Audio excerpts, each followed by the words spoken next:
provinsi. Luar biasa karena kita provinsi ini belum terbiasa untuk menghadapi badai sebesar ini.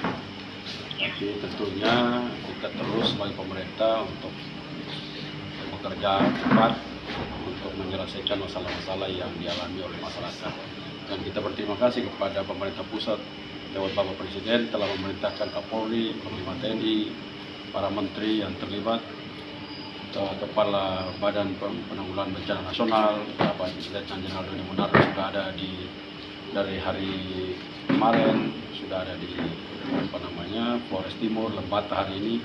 Saya sekarang berada di Malaka untuk melihat langsung dan besok menuju ke Alor dan juga ke Lembata. Lalu di daerah-daerah yang lain belum dapat laporan adalah dari Sabu Rejua yang juga mengalami masalah yang luar biasa karena pusat salah satu daerah yang menjadi pusat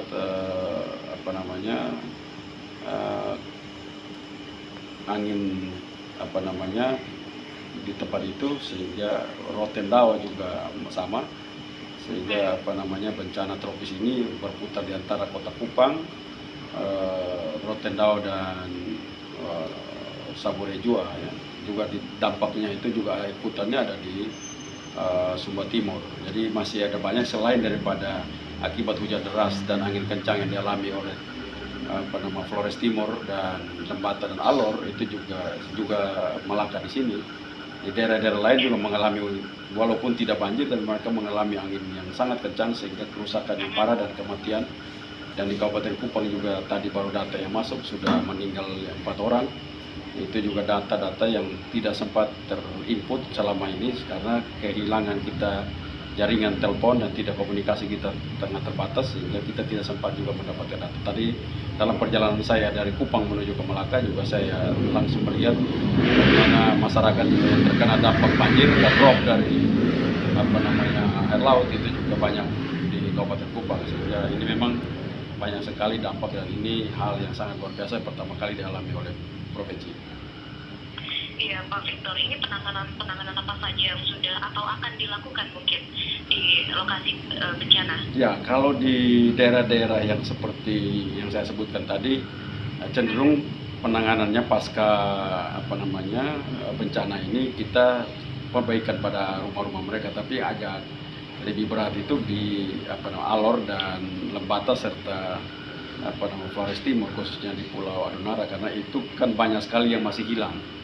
Jadi itu masih proses untuk kita bisa dapat kembali yang masih hilang dan masih terkubur dengan longsor yang ada, sehingga itu proses itu dulu. Yang kedua, pasca setelah bencana ini kan ada kerusakan-kerusakan di tempat tinggal dan yang lain-lain sedang didata, juga harta kekayaan yang didata, juga ada lahan pertanian yang tidak sempat bisa dipanen karena banjir dan menyebabkan mereka tidak dapat memanen. Semua telah didata. Koordinasi kami dengan pemerintah pusat, khususnya Kementerian Pertanian, untuk segera melakukan penanaman kembali karena kita cukup air untuk tahun ini. Memang kita kehilangan pada musim tanam Oktober Maret agak masalah, tetapi dari April September nanti kita akan bisa menggantikan karena begitu banyak air yang cukup untuk kita bisa menanam kedua ini. Baik. Ini untuk pembangunan kamp pengungsian apakah sudah ada dan sudah mulai banyak? Pengungsi memang ada ini karena khusus di daerah timur kita banyak pakai untuk gedung-gedung sekolah dan gereja karena kebetulan memang mereka disiapkan untuk hal seperti itu. Khususnya di Malaka, memang sebelumnya bupati sebelumnya telah menyiapkan para sekolah-sekolah itu untuk dapat pada saat ada kegiatan Eltari Memorial Cup di sini, sehingga pada sekolah-sekolah itu sudah ada tempat tidur, macam-macam. Jadi sehingga pada kejadian ini tidak terlalu menjadi masalah karena pengungsi ditangani dengan baik. Di Kabupaten Kupang lebih banyak pada ditampung di gereja-gereja. Ini juga model yang terus nanti menjadi model kerjasama antara pemerintah dan gereja, sehingga kita tidak terlalu banyak untuk mempergunakan tenda. Nah, beberapa kekurangan tenda di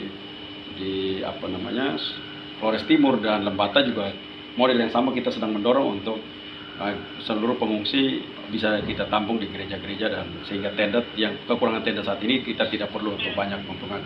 Paling hanya menjadi masalah adalah karena genset, ada beberapa daerah yang seperti di Rote dan Sabu mereka masih tidak bisa PLN yang belum bisa berfungsi karena kabel yang tiang listrik yang berjatuhan, dan itu tidak bahaya kalau kita nyalakan listriknya, karena itu beberapa bantuan dari teman-teman dari Jakarta, pengusaha beberapa yang telah masuk, kita udah mendorong itu ke sana untuk membantu masyarakat sehingga mereka bisa dapat penerangan yang cukup untuk itu. Baik, jadi ini kondisi bantuan bagi warga yang terdampak sudah dialokasikan ke listrik, ke genset begitu ya Pak? Ya, jadi apakah sudah banyak mengenai makanan begitu, selimut? Kalau makanan selimut hampir tidak masalah. Sedikit masalah memang di Kabupaten Kupang, sedikit masalah karena memang itu berkaitan dengan informasi yang tidak sempat dapat.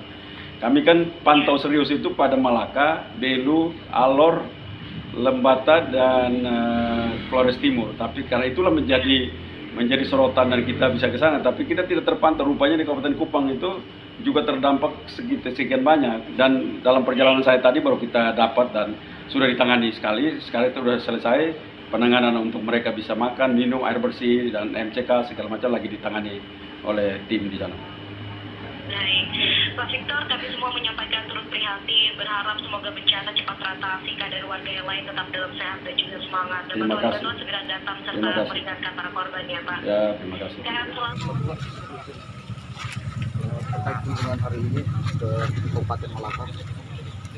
Ya, kehadiran saya untuk memastikan bahwa saudara-saudara kita yang lagi terkena bencana banjir akibat badai siklon tropis ini minimal ditangani dengan baik, dan saya lihat ditangani baik oleh Pak Penjabat, Pak Kapolres, dan seluruh Pak Dandim, semua stakeholder gereja ikut berpartisipasi, dan ini merupakan sebuah kolaborasi dari MUI, sebuah kolaborasi yang baik untuk dalam rangka menangani masalah-masalah bencana, masalah kemanusiaan. Dan ini saya hanya memastikan itu, dan kita lihat besok kita lihat seluruh infrastruktur akibat bencana sehingga dapat dipulihkan dan masyarakat bisa kembali ke rumah dan dapat melakukan kegiatan seperti biasa. Baik, Bapak Bupati, Bapak Gubernur, terkait beberapa lokasi yang terdampak, ada rumah warga yang kalau tidak salah tadi belasan rumah yang saya hitung di lokasi Kecamatan Malaka Barat. Itu nanti perkembangannya dari intervensinya bagaimana? Itu pasti akan bantu untuk dapat kembali, pastinya itu kehadiran pemerintah untuk itu kan, untuk dapat mengembalikan mereka sehingga mereka dapat beraktivitas kembali seperti semula. Itu kepastian yang diambil oleh pemerintah. Ya, oke.